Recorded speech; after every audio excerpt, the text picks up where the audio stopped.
दसम पिता गुरु गोविंद सिंह जी जैसा कोई व्यक्ति पूरे दुनिया के धर्म के लिए, देश के लिए लड़ने वालों के इतिहास में ऐसा कोई व्यक्ति नहीं मिल सकता जिसने पिता, माता, 4 छोटे बेटों का बलिदान दे दिया, कुछ नहीं बचा। और इसीलिए सर्वंस दानी का देश की जनता ने उनको उपमान दिया। इतनी कम आयु का जीवन, इतना विद्वान व्यक्ति, फारसी भी बोल सकते थे, ब्रज भाषा भी बोल सकते थे, संस्कृत बचपन से सीखे थे, गुरुमुखी में कई ग्रंथों की रचना की, बहुत अच्छे कवि थे और बहुत बड़ी आध्यात्मिक विरासत का वारस। इतना सब कभी भी ईश्वर एक व्यक्ति में नहीं भरता है, तभी भरता है जब एक युग पुरुष होना होता है। इसीलिए दसम पिता में सारी चीजें एक साथ कूट कूट कर भरी थी। दसम पिता में वीरता भी थी और बलिदान।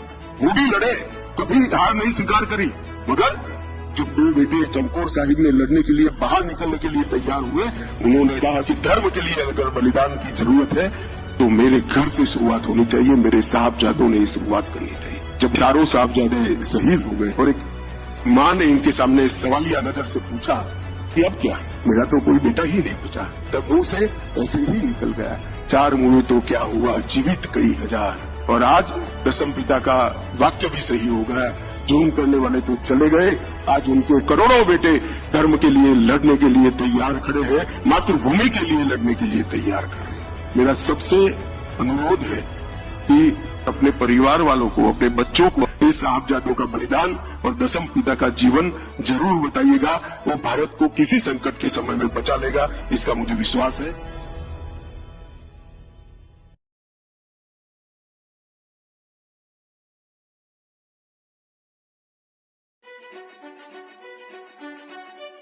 दसम पिता गुरु गोविंद सिंह जी जैसा कोई व्यक्ति पूरे दुनिया के धर्म के लिए, देश के लिए लड़ने वालों के इतिहास में ऐसा कोई व्यक्ति नहीं मिल सकता जिसने पिता, माता, 4 छोटे बेटों का बलिदान दे दिया, कुछ नहीं बचा। और इसीलिए सर्वंस दानी का देश की जनता ने उनको उपमान दिया। इतनी कम आयु का जीवन, इतना विद्वान व्यक्ति, फारसी भी बोल सकते थे, ब्रज भाषा भी बोल सकते थे, संस्कृत बचपन से सीखे थे, गुरुमुखी में कई ग्रंथों की रचना की, बहुत अच्छे कवि थे और बहुत बड़ी आध्यात्मिक विरासत का वारस।